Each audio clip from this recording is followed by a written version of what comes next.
Good morning, H2 show listeners. How is everybody doing? How's everybody doing? Today it was walk at 5 with Jeffrey, not drive at 5 with Jeffrey, but that's okay. We're in here. We're in the studio. My wife told me to take her car. I told her no. She was kind of sleepy, so she probably doesn't know that I've walked just yet, or maybe she found out just as I said that. But either way, you were here. We are at the studio. I made it. I made it in. The walk was only a brisk 17-minute walk in 8-degree weather. I don't know what the weather is actually, but it was pretty cold. I didn't feel much because I was walking. I was actually broke a little bit of a sweat. So we're here, and we're here to have some fun. Let's get into it. Today is National Boiled Peanut Day. One of my favorite snacks is boiled peanuts. My daughter is allergic to peanuts, but occasionally when I'm on my own on the road, maybe for work, just stop by, get you some peanuts. You can get those with some Cajun seasoning. That's my favorite, although they still give me heartburn. I guess I'm getting old. I'll let you guess how old I'll be this year. And let's talk about the history of boiled peanuts.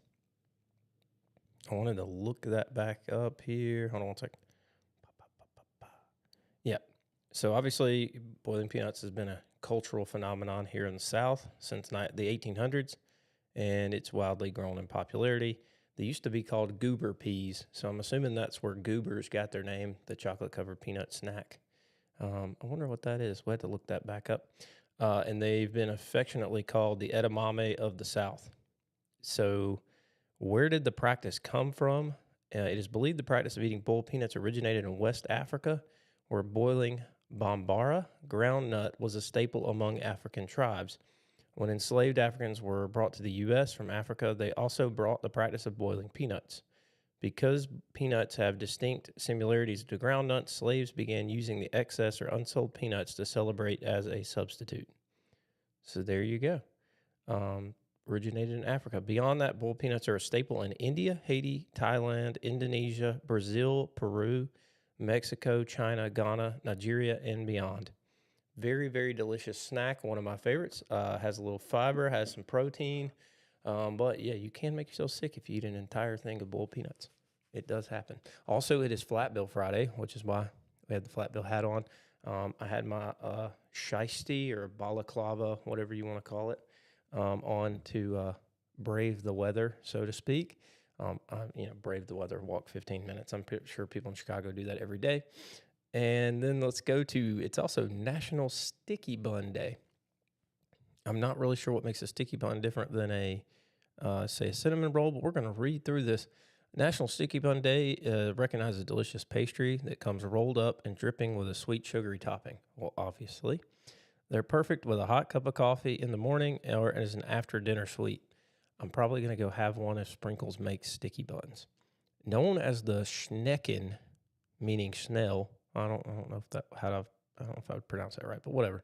The sticky bun is rolled into a sweet spiral resembling its German name. Maybe my sister will jump on later and she can tell me if I pronounce that right. Still considered to be a Pennsylvania specialty, many believe the sticky bun origin in the United States began in the 19th century with German settlers, and when they brought their baking traditions with them in and around Philadelphia. So it's a rolled up piece of leavened dough. Most of them contain brown sugar and cinnamon. And before the dough is placed in the pan is lined with sticky sweet ingredients such as maple syrup, honey, nuts, sugar, and butter. Okay, so that's what makes it different than, say, a cinnamon roll. Usually they flip the pan upside down so the sticky bottom becomes the topping. Okay, it's convinced me. I'm going to get one after this if they have one over at Sprinkles. Looks like Janie is in here. Little cinnamon roll. Yeah, so speaking of little cinnamon roll, that is Daisy Pay's nickname as well. So I also call her Thin Mint. Though Jenny told me yesterday she looks like a blimp. Back to the we don't fat shame our pets, but hey, she's cute. She can't help it. And I think my mother-in-law, Janie, called her, said she was a rich fat or had a royal thickness. All right, let's move on to some events in history. All right, the trial of Joan of Arc. Oh, we forgot the time machine.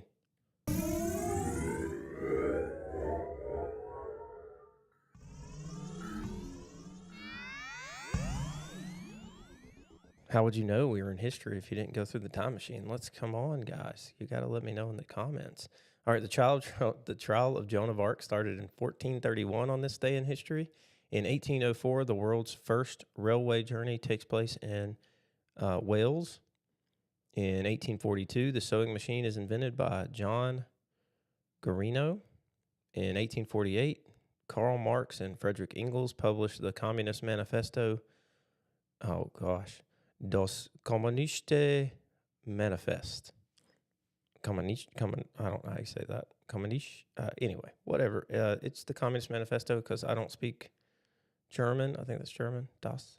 And it outlined the socio-political worldview called Marxism and was translated from German into over 100 languages. At least I can identify what language it is. Karl Marx, in 1878, the world's first telephone book is issued in New Haven, Connecticut. The directory consisted of a single piece of cardboard and comprised 50 numbers. I remember when we used to memorize numbers. And when I was a kid, I remember we only used the 7 digits. You didn't have to use the area code at one time. That was pretty cool back then. In 1948, NASCAR is incorporated. 1953, the DNA molecule is discovered. Can you believe that? That we are only, less than 100 years, so 74, 75-ish years from the discovery of DNA. I mean, I know we like to think like we're way advanced, just super beyond that, but that wasn't that long ago. It was less than a lifetime ago that we discovered DNA. It's very interesting. 1958, the peace symbol is designed by Gerald Holtum, a symbol commissioned by the Campaign for Nuclear Disarmament, the C&D, and combines the semaphore symbol for the letters N and D as an abbreviation for nuclear disarmament. We're going to have to look that up later. I'll post a picture of how I guess it makes sense that it's a C and an N and a D. All right. Interesting. 1972, President Richard Nixon arrived in China for a historic meeting with Chairman Mao Zedong and Premier Chow En-lai. In 1994, CIA agent Aldrich Amis was arrested on charges he spied for the Soviet Union from 1985 to 1991. Okay, I missed one this week, on 2/18. I guess we did that, what was it, Tuesday? It was one of the ones I wanted to get to, and it wasn't a famous birthday, but instead a famous passing, and that was Dale Earnhardt. On this day, 24 years ago, Earnhardt passed away at the age of 49, and it was at the Daytona 500, and he crashed into the wall. We all thought, well, that's perfectly average crash for Dale. Everything's going to be okay, and then it just unraveled, and it was a very sad day for NASCAR. It was just a sad day for America. I think we all know the black number 3. Or those of us who were there during that time. I wasn't even a huge NASCAR fan, but I watched, ESPN highlights and would watch the ends of races. And as a kid, that was, he was like a staple. It was, you had your Kobe's and your Shaq, and you had Dale Earnhardt, and 2 out of 3 of those that I just mentioned have passed away. Kobe tragically in a helicopter crash with his daughter, but I just wanted to, tip the hat to Dale. A lot of good memories watching the debate of him versus Jeff Gordon versus whoever else you wanted to put up there. He's one of the best race car drivers, and I think most well known, probably outside of maybe Richard Petty. So, sorry, Dale. We still remember you, and a lot of times when we're in a go-kart or a golf cart, it's do it for Dale, and we're cutting up and having fun because that's what he did when he was racing. So, moving on to birthdays. All right, let's get into one we all might recognize. In 1933, Nina Simone, an American singer and songwriter and pianist. In 1943, David Geffen, a record executive, Don't know that we'd all notice that. 1946, Alan Rickman. 1955, Kelsey Grammer. 1958, Alan Trammell. 1979, these are getting into the ones I'm more familiar with. Jennifer Love Hewitt. She, if I remember right, she did a show. It's like The Ghost Whisperer or something, and then she did another. I remember her from I Know What You Did Last Summer. That was the one that was really stuck out for me. And then she had a role as a 911 dispatcher in, I think it's the show is 911, or maybe it's Austin 911. One of the two. But she was married to a guy named, they called him Chimney, because they had to pull him out of a chimney in the show. It's a pretty good show if y'all watch it, 911. And then 1986, Charlotte Church, an opera singer. And I won't try to sing any opera, but those are the birthdays for the famous celebrities that everybody might recognize. Let's see if there's any celebrities in my life that we should wish happy birthday to. It's loading. I have 3 birthdays today. Oh, Barbie Crockett, one of my favorite people. She used to work with me at Southwire. Her and Mike are very good friends in my family. Very, very good friends of me. So let's tell them happy birthday. Adam Green, I worked with him at Southwire as well. Happy birthday, Adam. And Jake Green. I don't think they're related, but happy birthday to both of y'all. Awesome. So 3 celebrities in my life and a few celebrities for all of us. Let's tell them happy birthday. All right, and let's move on, transitioning to some interesting stories in the national news. So we've been talking about the Doge, or Department of Government Efficiency, not to be confused with the meme coin, the Doge coin. I want to make sure that I have the comments. Okay, I do have the comments up. All right. But the Department of Government Efficiency, they've found, obviously, quite a few billions of dollars in wasteful government spending. I wanted to look at their website again, because there's like a calculator here, or tracker.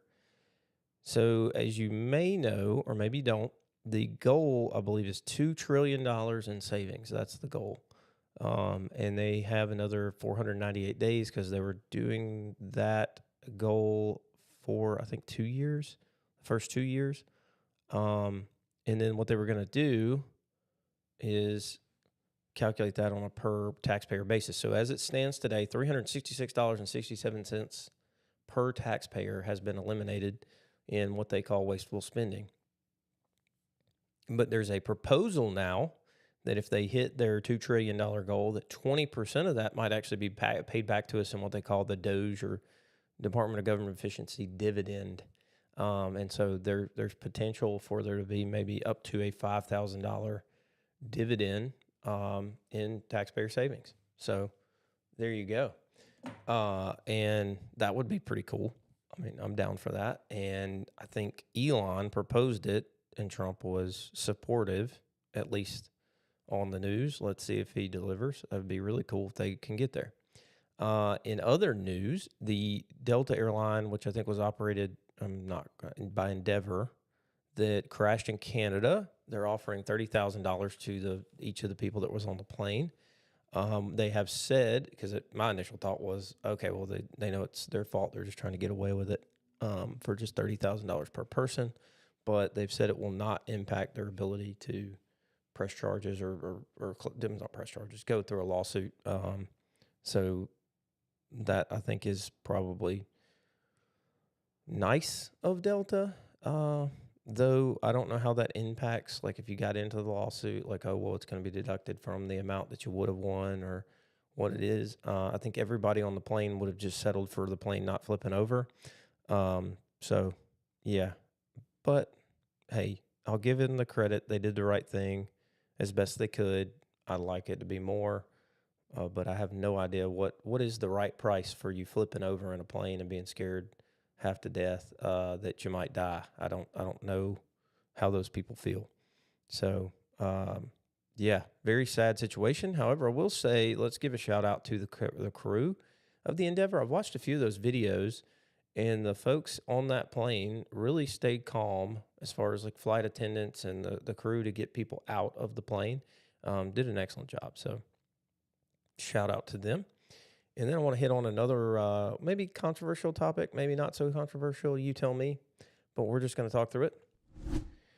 So this next topic is school choice. So I've had some conversations at times with friends over lunch or dinner about this. So the fundamental principle I think is correct. Okay, so you as the parent should have a choice in where your child goes to school, and you should not be, in my opinion, or this is the opinion, like just broadly defined of school choice, that in the broadest sense, you get to pick where your money goes, like the taxes you pay, and say your city and local and state taxes, and your federal taxes in a little bit of ways as well. You get to pick where that money should go. Like I want it to follow the student, the child, your child. And fundamentally, I completely agree that let's say you're in one school system and it's just not working for your kid, but one town over, there's a school system that does work and is a better opportunity for them. Or there's a private school that you want to go to, or maybe a faith-based school that you want to go to. I do feel as if you shouldn't double pay. If your kid's not using the school system that you are prescribed to because of geographic location, why are we forcing you to pay for the school system and not allowing that money to flow with your child to go to a different school? I get that. I sort of, it sort of makes sense to me. Now, there is the logistical concern here, right? Is like it's not just your student that it impacts. The money that you pay into the school. If you do that enough times, let's say there's 200 kids, and this is where the debates come in. And sorry, I'm going to silence my phone so that I'm not getting a bunch of messages. If the debate comes in is like, okay, let's say 1,000 people choose to move their kid out of the school, and there's only 2,000 people in the school. If all that funding goes away from that school, and let's say you're more blessed than the next person, than these other 1,000 people, you can get your kid transportation from your house to wherever they're going to go. But the other 1,000 kids that now are at the school don't have as much money for the school, and they've got to figure out how to deal with that to meet the budget that they still need to serve those kids, and there's fixed cost and all those things. And maybe their parents don't have the opportunity to drive their kids to school because they could be a single parent. They could be two parents that both work, but they got to be at work by a certain time, and they need to depend on the school bus in order for the kids to get to the school. All of those things could be the case. And you get into these unintended consequences of taking the money out of that school system and moving it to private schools. So I do get, and this is where there's some folks that are divided, even this is primarily a conservative Republican proposal. I'm sure there's people on both sides that kind of agree or disagree. But where they're divided on the conservative side of the aisle is on rural towns and how to execute that in a place where the school system may not be robust enough to support the fixed costs that are associated with that school if you take enough kids out of it by school choice. So I'll put that out to you. I'm not totally some genius about this philosophy. I think, or this policy. I think philosophically, I agree that you should have the influence over your child's education as best you can, and to get them set up to be successful and put them in a position to succeed. And so in that way, I fundamentally agree with the idea of school choice. But there's these other things logistically you've got to figure out, and how do you do that? Now, I did want to know, like, how do these programs even work? Like, how do they execute them? I don't understand the way they get executed. So I tried to look up, for example, I can't just not pay property tax, right? I can't just not pay income tax because they have to know some documentation of how I made that choice. So maybe it works out like your FSA or your HSA, that you get some tax deferred money that you're able to put into this account, and then at the end of the year you let them know, and they refund you the $5,000. I wasn't sure, So I'll just read this about the school choice piece. As we said, a well-designed school choice program allows the funding the state already allocates for an individual student's K through 12 education to follow the student to the school's service and services providers the best meet their needs, whether public or in another district or a charter school, private school, online learning, learn at home, etc. The way it works typically is a school voucher program has been the most successful one that I could find.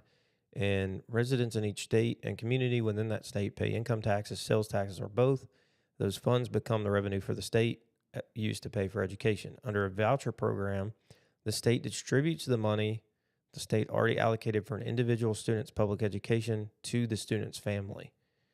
So essentially, it's a state tax rebate is what it essentially amounts to, from what I can tell. And I think that's where it's maybe difficult to execute. And that's where there's questions as to can that be properly executed, and then what are the externalities? What does it do to the other school systems, or does it impact them at all? I don't know. And when does the state, like, hey, maybe the state's got to cover that shortfall for that school system, or maybe their next year's budget's adjusted. I'm not sure how that works. So lots of things to talk about there. Okay. Let's move on to some things I learned last night about the home inventory for new homes.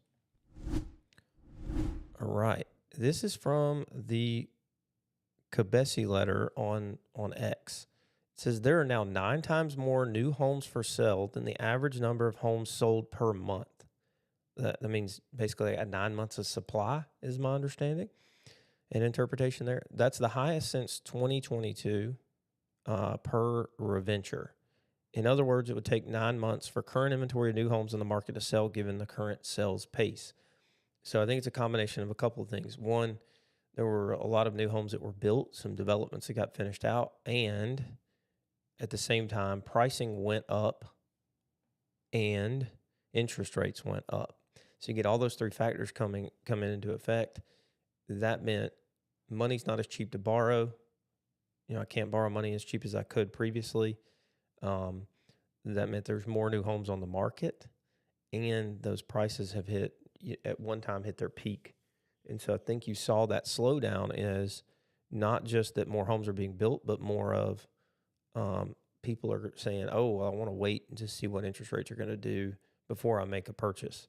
And they're hoping that price will come down some in relation to what I'm able to borrow.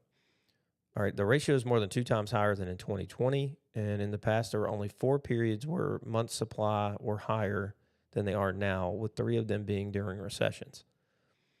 Meanwhile, the number of new single-family homes for sale has risen to 495,000, which is the highest since the 2008 financial crisis. That such a large imbalance suggests what I've already said, which is price cuts may be coming. Yep. Okay. All right. So my thought process, I was just reading through some of the tweets and responses behind that. So my thoughts on this. I think that, like I said, there's a perfect storm. Interest rates rose some, right, from the lows of like the 2s and 3s. And now they're up in the probably 6% range. I'd have to look up what the current mortgage rate is. Probably 6 to 8, somewhere in that range. When cash becomes harder to borrow, meaning it's more expensive for me to borrow cash, then effectively a house becomes more expensive. So if you wanted to do it, it doesn't math out like this, but if at 2% I can borrow $100,000, I could divide, my home price by 0.98 and get what my true home price is, or true home price is. And I'm sure there's a calculator out there that'll tell you what your true home price is, because the way they amortize interest on a mortgage works different than straight line interest rates. But point is, I can borrow 2% on 100,000. Now it takes 4% on 100,000. Well, if it's also now 4% on a $200,000 where it was $100,000, it really starts to look very expensive, and the payment starts to go up. Add to that inflationary pressures on interest rates. I mean, not interest on insurance rates, and property taxes. And now we got this perfect storm of it's very expensive to get into that starter home, that new home, that first home, because those interest rates and the borrowing of cash has gotten so tight. And that really, I think, is why you're seeing the slowdown. It's not that now, as we talked about with the commercial market or the multifamily market, these folks are making bets 2 and 3 and 4 years ago when you're a developer to say what's the market going to be in 2, 3, 4 years, and the bet was we're going to need more new homes, we're going to need more multifamily. And maybe they miscalculated, which is very common that the market miscalculates. You get a glut of inventory and then it reshifts and you come back down. Just like we talked about with the data centers. There's people that are getting into data centers because it's a hot market. There's lots and lots of money in it. There are going to be people that punch into there that aren't really good at it, and the market will quickly show you that those inefficient people will be eliminated from the market. Not eliminated like gone, dead or anything, but just like eliminate the business, and they will no longer be able to make money at it. And we've seen this in our own lives, right? We look at Kmart, Sears, JCPenney. I think JCPenney, well, we've definitely seen them consolidate. True Value recently went out of business, went bankrupt, and was bought by another business. So as you see, the best people or the best performers, the ones that have good management, and by the way, that can change just by somebody leaving. Disney's had that problem where Bob Iger's came back 2 or 3 times because they didn't have somebody that could really take the cultural fit and move it forward as a CEO.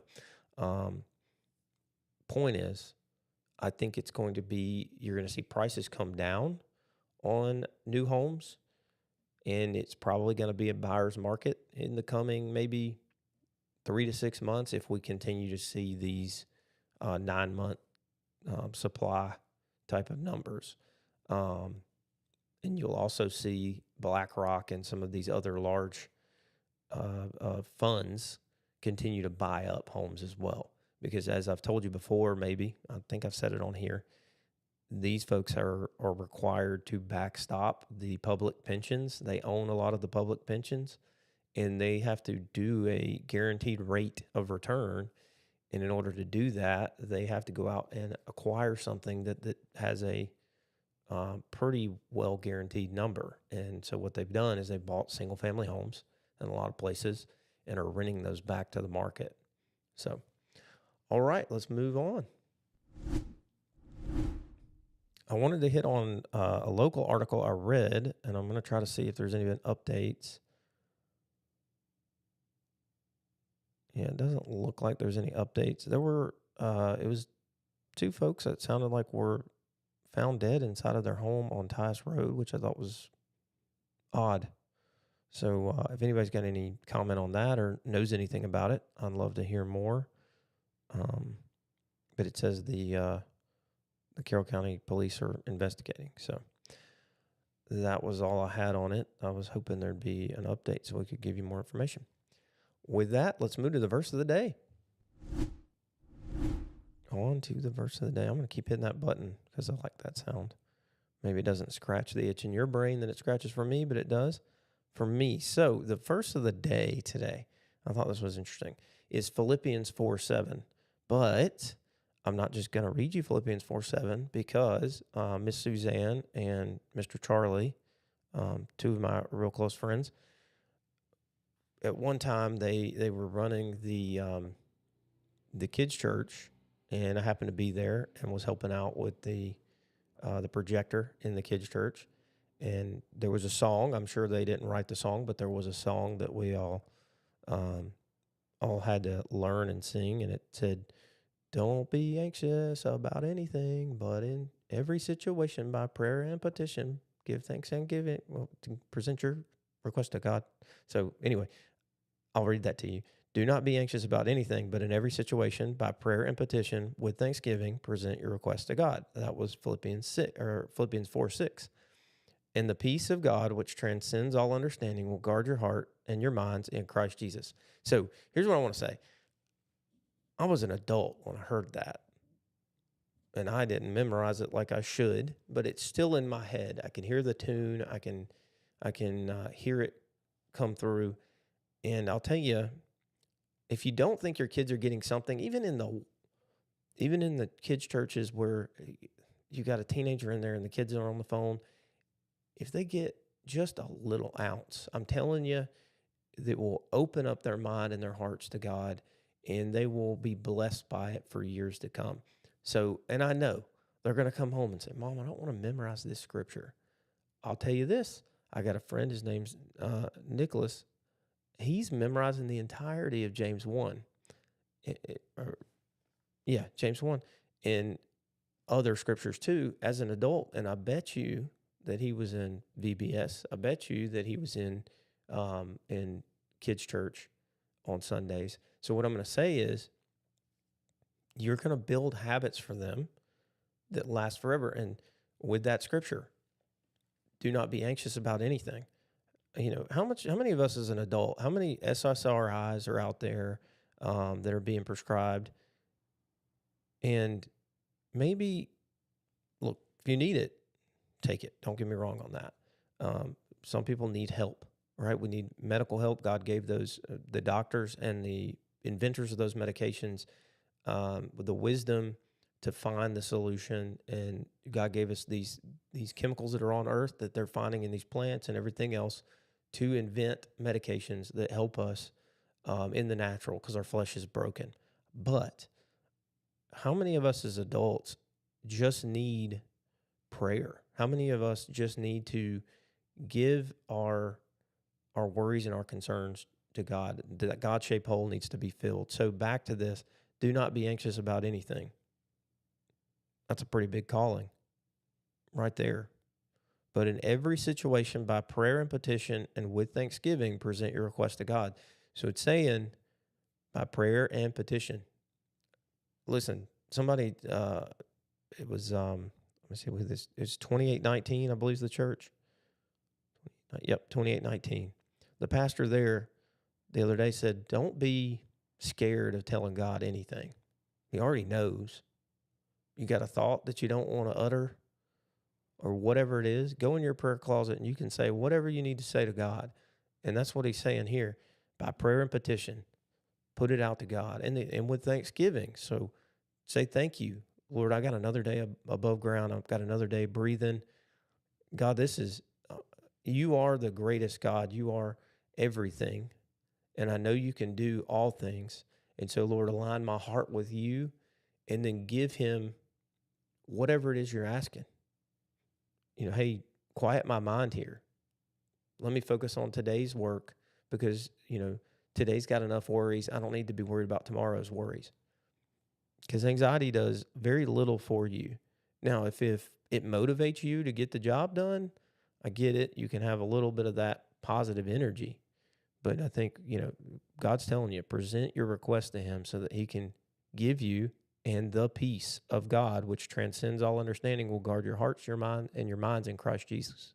And this goes for anything, not just, simple request, or like, hey, that guy's annoying to me today, and I just need the patience and the forethought and the compassion to understand where they're coming from and what they need, and being mission focused and others centered, and maybe there is an opportunity to rebuke, another believer, because there's certain things that they do that you need to, because you're close enough. But more often than not, maybe it's a you thing that you need to get with God and fix. But it's also in times of loss and tragedy. Make your requests known, present them to God, and he will give you that peace. I know I've prayed multiple times with people who were mourning the passing of their loved ones. And I've mourned the passing of loved ones and had to pray that prayer. Give me the peace that goes beyond all understanding. I need that, because in the natural, we don't understand why people have to die young. We don't understand how people have to get sick. And it's important that we understand that God's ways are above our ways. We're not going to always understand why things happen. And that's the verse of the day. Let's go to the verse of the show. And that comes from James 1:12. Blessed is the one who perseveres until under trial, because having stood the test, that person will receive the crown of life that the Lord has promised to those who love him. This is the verse of the show. Did y'all hear that? Where did that come from? Whoa. Okay, sorry. That was weird. Okay, this is the verse of the show. Why is this the verse of the show? It is the verse of the show because of the fact that we've continued to say you can do great things because you can do hard things. That trial, tribulations, tragedy, those things are opportunities to get better, to do better, and to grow.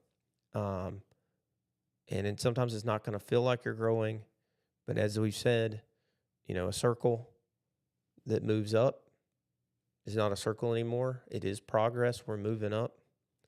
So keep that in mind as you go through your day. We love you. God loves you. We want you to do great things. You're going to do great things because you know how to do hard things. We don't like to say goodbye, but we do have to go. We'll see you soon. And at the end of the day, the day got to end.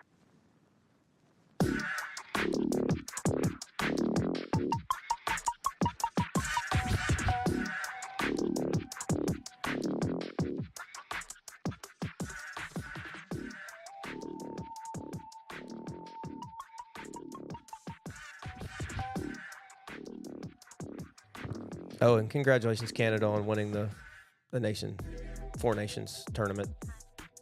Sorry, America, but it wasn't overtime.